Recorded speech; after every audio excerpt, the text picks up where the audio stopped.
Bonjour. Bonjour.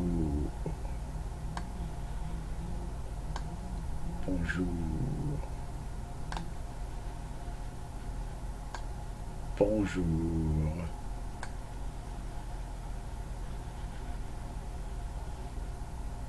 Bonjour. N'importe quoi. Alors, banque 1. Donc, l'objectif, c'est de développer une classe banque qui permet de gérer des comptes.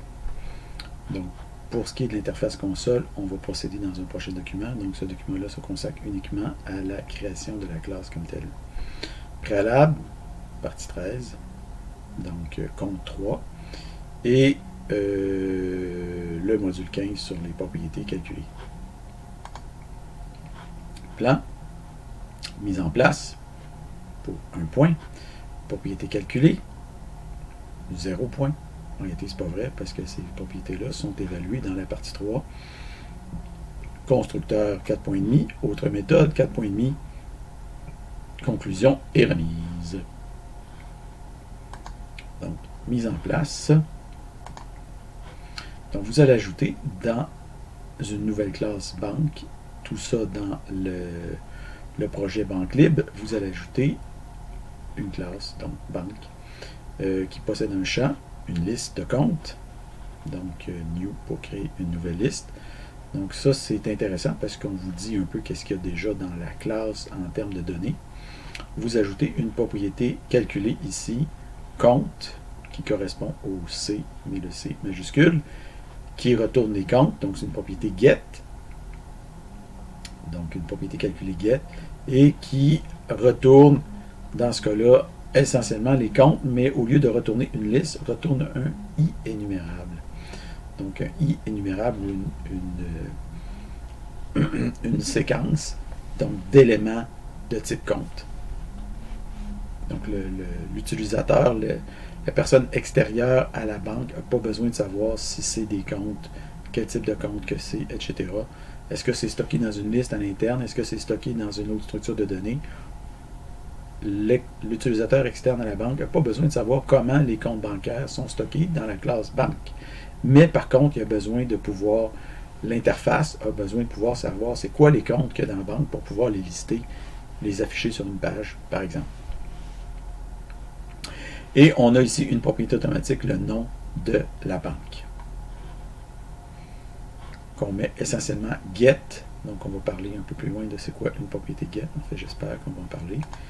Donc, la liste des comptes. Donc, une banque gère essentiellement une liste de comptes. Cette liste est ordonnée par ordre croissant de numéros de compte. Initialement, la liste est vide. La liste, donc quand je dis qu'elle est ordonnée par ordre croissant de numéros de compte, c'est à vous de vous arranger pour que ça soit le cas. Okay? Si jamais c'est pas le cas, ben c'est ça. La banque est. En fait, la liste va être dans le trou, mais ça, c'est ça. La liste est privée, car seule la banque est habilitée à ajouter ou supprimer des comptes dans la liste.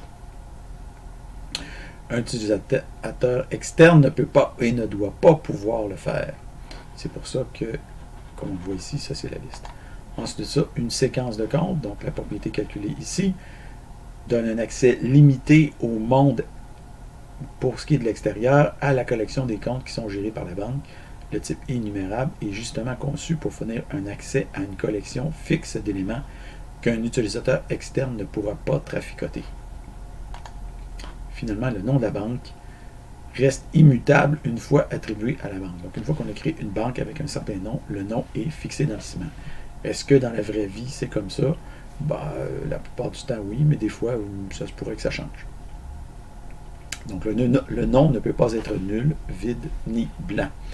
Une propriété automatique get doit obligatoirement être initialisée dans un constructeur. Donc, la différence entre un get init et un get, le get init peut être initialisé dans une séquence d'initialisation et dans le constructeur, tandis que le get doit être initialisé uniquement dans le constructeur.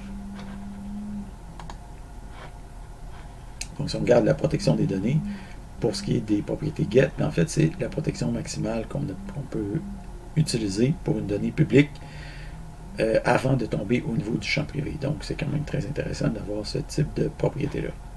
On parle ici de propriété automatique, toujours.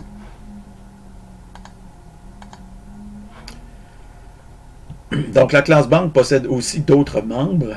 Vous les avez ici. Donc, possède un constructeur, on l'a ici. Possède 7 propriétés calculées. Les propriétés get, 1, 2, 3, 4, 5, 6, 7, en plus de celle-là ici. Celle-là ici, le compte. Et finalement, possède 3 méthodes d'opération. Ouvrir compte, détruire compte et verser intérêt. Donc, quand on regarde dans Visual Studio, si vous voyez des crochets, ça veut dire que vous avez affaire à des arguments facultatifs. Donc, ajoutez tous ces trucs-là dans votre classe, même si vous êtes un peu dans le brouillard pour le moment. Okay? Donc, évidemment, c'est sûr qu'on n'a pas encore expliqué comment fonctionne chacune de ces choses-là. On n'a pas dit non plus c'était quoi le nom des paramètres, etc. Mais vous pouvez évidemment guesser dans une certaine mesure, procéder par intuition. Et vous pouvez aussi tout simplement lever des not implemented exception pour le moment avant qu'on décide que vous codiez spécifiquement chacun des membres qu'on a vus précédemment. On va expliquer dans les prochaines sections le fonctionnement de ces différents membres-là. Mais avec l'information disponible, vous êtes en mesure de coder ces trucs-là sans nécessairement avoir les noms parfaitement, disons, bien alignés. Donc, d'ores et déjà, vous pouvez ajouter un fichier de test qui s'appelle testebank.c# et votre code devrait compiler. S'il ne compile pas, vous devez modifier votre code. Donc, et les tests vont probablement échouer, c'est pas grave, même si tous les tests échouent. Vous allez faire ici une saisie avec vos initiales et probablement tous les tests en échec. Finalement, vous pouvez faire un résumé. Ici, en fait, on a mis en place le code dans la classe. C'est déjà ça de gagner, mais il reste quand même beaucoup à faire. Donc, vous pouvez faire maintenant un commit de tout ça.